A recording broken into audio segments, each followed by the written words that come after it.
पठान 2 की स्टोरी हुई लीक, जिसमें वॉर मूवी का ऋतिक रोशन, टाइगर और पठान दोनों को एक साथ धोबी पछाड़ने वाला है। और अब SBI बैंक में आपका पैसा बिल्कुल भी सेफ नहीं, क्योंकि यहाँ फंस सकता है आपका पैसा 10 सालों के लिए। और अब बाजार में भर चुका है 10 रुपीज के नकली सिक्के। कैसे पहचानेंगे नकली और असली सिक्के के बीच का अंतर, जानेंगे इस वीडियो में। अगर आपका भी स्टेट बैंक ऑफ इंडिया में अकाउंट है, तब आपके पैसों पर है ऐसा संकट जिससे आपको गंवाने पड़ सकते हैं अपने सारे पैसे। दरअसल कुछ समय पहले दुनिया के तीसरे सबसे अमीर व्यक्ति रहे गौतम अडानी को इन दिनों भयंकर लॉस का सामना करना पड़ रहा है। और क्योंकि अडानी ने स्टेट बैंक ऑफ इंडिया में बहुत सारा पैसा उधार ले रखा है, इसीलिए पैसा वापस न दे पाने की कंडीशन में बहुत से ग्राहकों का पैसा लंबे समय तक फंस सकता है। दोस्तों, अडानी को हुए इस तगड़े घाटे का कारण है कुछ दिनों पहले आई हिंडनबर्ग रिपोर्ट, जिसमें अडानी ग्रुप के ऊपर फाइनेंशियल फ्रॉड्स और स्टॉक मैनिपुलेशन करने का आरोप लगाया गया था, जिसके बाद से ही अडानी ग्रुप लगातार घाटे में जा रहा है और अब तक करीब 8 लाख करोड़ से ज्यादा रुपए वो गंवा चुका है। और ये पैसा अडानी का नहीं, बल्कि हम आम जनता का कमाया मेहनत का पैसा है,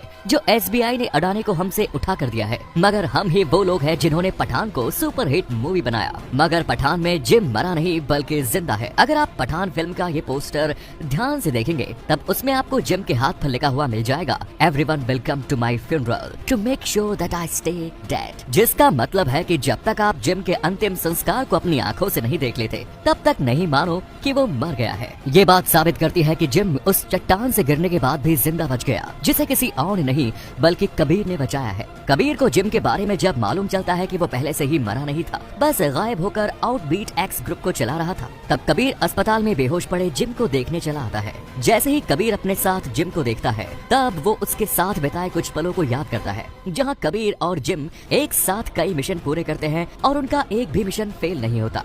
इसके बाद अगले सीन में कबीर कर्नल लूथरा को कॉल करके बोलता है कि तुमने बहुत गलत किया है, जिसका हर्जाना तुम्हें भरना पड़ेगा। कर्नल लूथरा के पास खड़े पठान को भी कबीर की ये बातें सुनाई देती है। और फिर आगे के सीन में हम देखते हैं कि कबीर कर्नल लूथरा की गाड़ी पर हमला करता है और उसे मारने ही वाला होता है कि तभी वहाँ पर पठान आ जाता है, वो भी अपनी जोकर टीम के साथ, जिसके चलते कबीर को वहाँ से भागना पड़ता है। यहाँ पठान लूथरा से पूछता है कि आखिर ये है कौन और ये तुम्हें मारने क्यों आया था। तब कर्नल कहता है कि ये कबीर है, हमारा पुराना एजेंट और जिम का दोस्त। जिम के पकड़े जाते वक्त मैंने उसकी मदद नहीं की थी, जिसका बदला ये मुझसे ले रहा है, जबकि ये नहीं जानता कि जिम क्या कर रहा था। इसे रोकना पड़ेगा पठान, वरना जिम इसे बदलकर अपनी तरह गद्दार बना देगा। जिसके बाद पठान कहता है कि फिक्र नॉट गुरुजी, मैं हूं ना।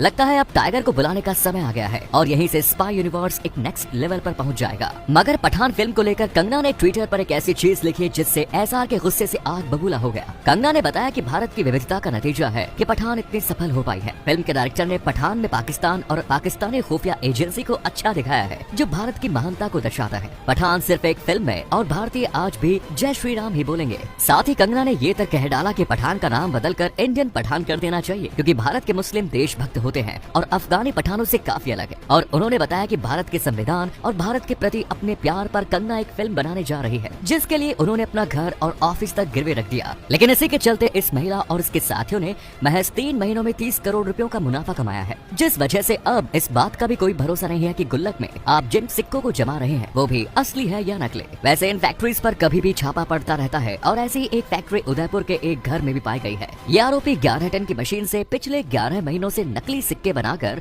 उन्हें बाजार में भेज दिया करता था। इस व्यक्ति का नाम ललित सोनी था और इन 11 महीनों में इसके द्वारा 5 लाख की कीमत से ज्यादा के सिक्के टोल नाकों सहित अन्य स्थानों पर भेजे गए। इसके 5 रुपए के नकली सिक्के बनाने की फैक्ट्री जुलाई 2016 से चल रही थी, लेकिन पुलिस को इसकी कोई जानकारी नहीं थी। ललित घर में सिक्के बनाकर उन्हें अपने पार्टनर्स रामलाल सोनी और सौरभ जैन को दे दिया करता था और वो 10-10 किलो के थैले में ले जाकर उन्हें टोल नाकों और बाजार में छुट्टे के नाम पर बांटाया करते थे। और एक नकली सिक्के को बनाने में महज 50 पैसे का खर्च आता है। और क्योंकि ये सिक्के 5 रुपए के होते हैं, ऐसे में एक सिक्के पर 4.5 रुपए का सीधा मुनाफा होता है। जब से नोटबंदी और नकली नोट रैकेट्स पर छापे की बात सामने आई है, तब से ठगों ने अपना व्यापार नकली सिक्कों पर शिफ्ट कर दिया है, जिसमें रिस्क कम और मुनाफा ज्यादा है, क्योंकि 5 रुपए के पीछे कोई भी बहस नहीं करता, बल्कि हर कोई इन्हें आराम से अपने वॉलेट में डालकर निकल जाता है। अब ये सब करने वाला आदमी हिंदू था या मुस्लिम वो तो नहीं पता, मगर एक ऐसा मुसलमान जो 25 सालों से भी ज्यादा समय से कर रहा है हिंदू मंदिरों की सेवा।